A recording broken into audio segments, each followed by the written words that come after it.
Assalamualaikum warahmatullahi wabarakatuh. Pemirsa, bertemu lagi di channel ini. Kita jangan bosan-bosan ketemu ya.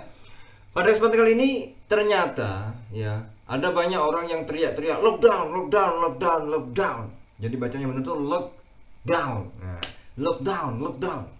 Tapi ini kemudian dibalas ya dengan beberapa statement-statement yang kita lihat di media sosial. Banyak banget ya terjadi yang dukung, yang menolak, dukung, menolak.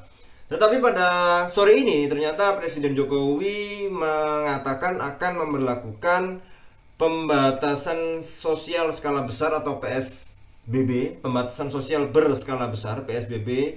Kalau tadi kemudian PSBB kurang ya, jika dalam keadaan benar darurat akan diperlakukan darurat sipil. Nah, gimana sih, apa sih itu pembatasan sosial skala besar, berskala besar dan darurat sipil? Yuk kita lihat.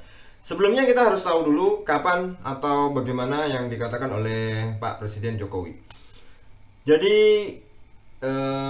saya minta kebijakan pembatasan sosial berskala besar atau physical distancing dilakukan lebih tegas, disiplin, dan lebih efektif ya, kata Presiden Jokowi dalam rapat terbatas laporan gugus tugas COVID-19 ya, disiarkan lewat akun YouTube Sekretariat Presiden hari Senin ya, tanggal 30 Maret.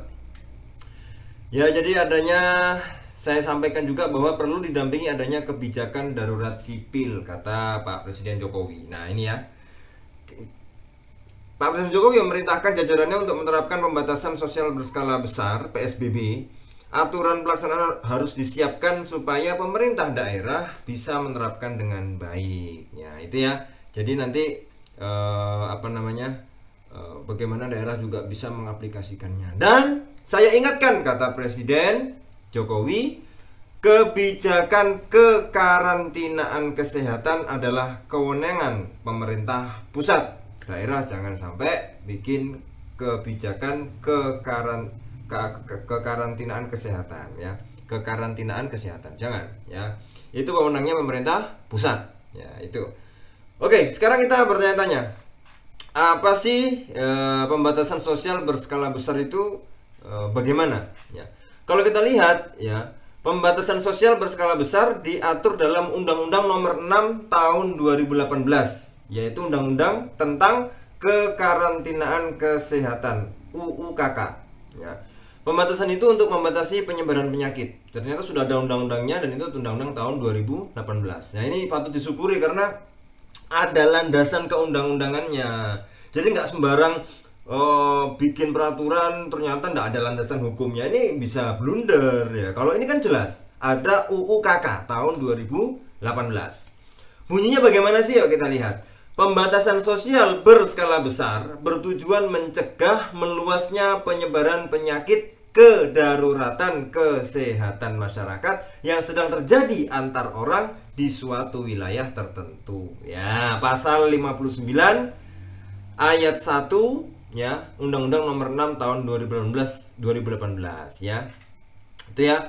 Selain itu, pembatasan sosial berskala besar meliputi sejumlah poin. Nah, ini Anda harus tahu bagaimana poin-poinnya. Di antaranya peliburan sekolah, peliburan tempat kerja, sampai pembatasan di kegiatan umum. Kalau kita lihat ya, dalam UUKK nomor 6 tahun 2018 pasal 59. Tadi pasal berapa sih? Pasal 59. Oh, sama. Pasal 59 ya. 1. Pembatasan sosial berskala besar atau PSBB merupakan bagian dari respon kedaruratan kesehatan masyarakat ya. 2. Pembatasan sosial berskala besar bertujuan mencegah meluasnya penyebaran penyakit kedaruratan kesehatan masyarakat yang sedang terjadi antar orang suatu wilayah tertentu. Oke. Pembatasan sosial berskala besar sebagaimana dimaksud pada ayat 1 paling sedikit ya. Bro, teman-teman semua, pemirsa semua, paling sedikit meliputi 1. Peliburan sekolah dan tempat kerja. 2. Pembatasan kegiatan keagamaan ya. 3. Pembatasan kegiatan di tempat atau fasilitas umum.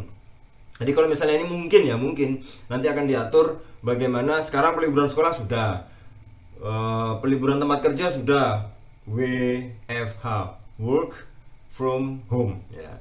WFH ya. Work from home ya. Itu sudah ya. Pembatasan kegiatan keagamaan sudah, pembatasan kegiatan keagamaan sudah di banyak tempat ibadah, bukan hanya masjid dan gereja juga dan tempat-tempat yang lain itu juga dibatasi ya, dibatasi. Jadi kalau dalam misalnya sholat jamaah dan sholat Jumat itu dilakukan di rumah masing-masing ya. Sekarang tinggal yang terakhir yaitu pembatasan kegiatan di tempat atau fasilitas umum. Nah ini nanti perlu pembahasan lebih lanjut bagaimana ini. Ini belum tahu. Kalau yang A, B, yang tadi 1 kedua sudah, tinggal yang ketiga ini pembatasan kegiatan di tempat atau fasilitas umum. Apakah nanti pasar ditutup atau tetap buka atau ada mungkin aktivitas yang penting boleh urgent boleh keluar tuh mungkin kepala keluarga itu sampai jam 6 sore misalnya kalau di Malaysia gitu ya. Tapi ini terserah ini gimana. Nanti kita lihat peraturannya. Atau toko-toko yang boleh buka itu yang toko-toko sembako 9 bahan pokok itu, atau toko-toko yang urgent ya, toko apalah itu ya nanti ditentukan atau bagaimana. Nah, ini ya. Ini tentang pembatasan sosial berskala besar PSBB ya, itu ya. Nah, sekarang kita bahas kalau jadi kebijakan Jokowi. Oh, ini sudah nih ya. Ya, ini sudah pembatasan sosial berskala besar. Oh iya ini. Ya. Jadi lanjutannya ini. Ya. Lebih tegas, lebih disiplin tadi sudah kita sebutkan bahwa adanya kebijakan darurat sipil. Ya. Ya, ini sudah tadi ya. Kemudian kalau kita lihat darurat sipil. Nah, ini tadi sudah kita bahas darurat sipil. Sekarang kita akan lihat darurat sipil ini maksudnya seperti apa. Penjelasan darurat sipil ya. Dalam peraturan pemerintah pengganti undang-undang dijelaskan keadaan darurat sipil adalah keadaan bahaya yang ditetapkan oleh presiden atau panglima tertinggi angkatan perang untuk seluruh atau sebagian wilayah negara. Jadi seluruh atau sebagian. Berikut ini bunyi pasal dalam Perpu nomor 23 tahun 1953. Oh, ini undang-undang Perpu lama ya, tahun 53. Pasal 1 dan segala macam ya. Ini Presiden atau Panglima Tertinggi Angkatan Perang menyatakan seluruh atau sebagian dari wilayah negara Republik Indonesia dalam keadaan bahaya dengan tingkatan keadaan darurat sipil atau keadaan darurat militer atau keadaan perang apabila 1. Keamanan, 2. Timbul perang, 3. Nah ini 3 nih kayaknya masuk ini. Hidup negara berada dalam keadaan bahaya atau dari keadaan-keadaan khusus ternyata ada atau dikhawatirkan ada gejala yang dapat membahayakan hidup negara ya. Atau nomor 1 juga bisa nih.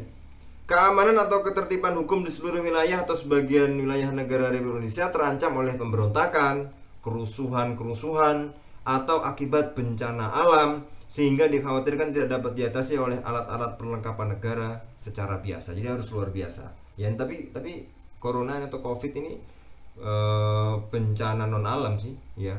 2. Timbul perang atau bahaya perang dikhawatirkan perkosaan wilayah negara Republik Indonesia dengan cara apapun juga. Nah kita lihat ya. Dalam pasal 3 ditegaskan bahwa penguasa keadaan darurat sipil adalah Presiden atau Panglima Tertinggi Angkatan Perang selaku penguasa darurat sipil pusat.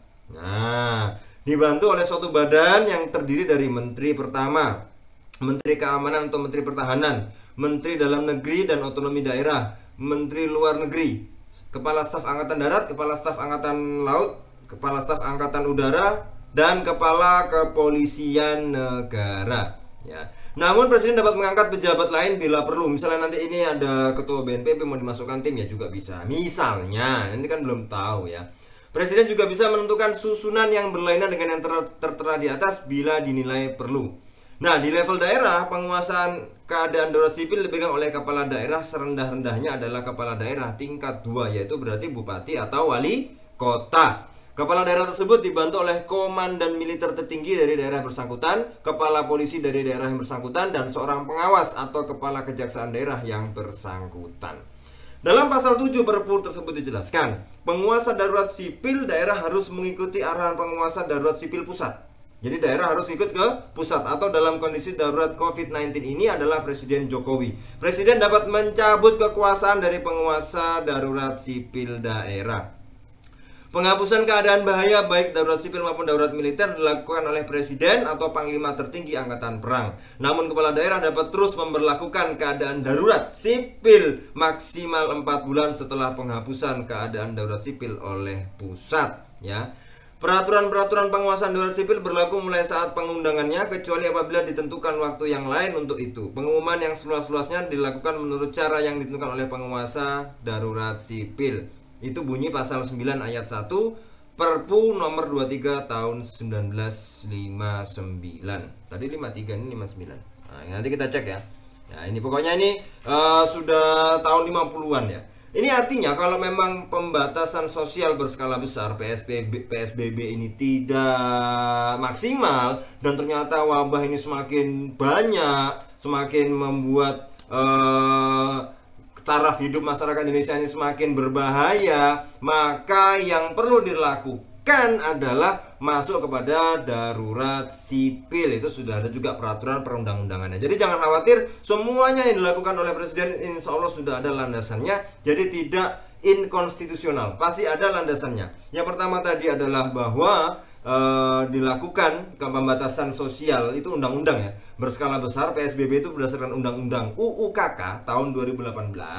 Kalau ini darurat, kalau itu tidak berhasil atau wabah ini semakin mencekam, maka diberlakukan Perpu darurat sipil ini ya yang tahun 50-an tadi ya. Ini maka jadi kalau kemudian ini mudah-mudahan ya ini cepat reda, cepat semuanya selesai, tetapi yang kita ikuti anjuran dari pemerintah bagaimana baiknya tetap jaga jarak, physical distancing, jangan di rumah aja, kemudian kita dukung langkah-langkah pemerintah. Jadi tadi sudah kita bahas para pemirsa apa saja kalau kemudian Pak Jokowi akan memberlakukan PSBB apa tadi